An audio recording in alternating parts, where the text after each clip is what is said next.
Es muy importante que los entornos metropolitanos diversos tengamos estos espacios para poder intercambiar experiencias, para poder intercambiar conocimiento, también para reflexionar conjuntamente y poder construir respuestas a los retos comunes, porque al final los entornos metropolitanos tenemos que afrontar retos comunes, que son retos globales, que luego evidentemente impactan en la vida cotidiana de nuestros vecinos y nuestras vecinas. Por lo tanto, para mí, desde mi punto de vista, es felicitar esta iniciativa. Gracias también por haberme invitado a participar en ella. Insisto que es necesario, porque antes de planificar, antes de actuar, hay que pensar.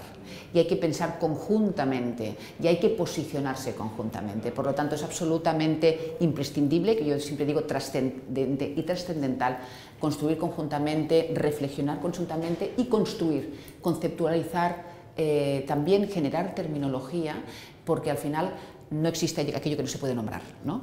Y para mí, insisto, la reflexión es absolutamente necesaria.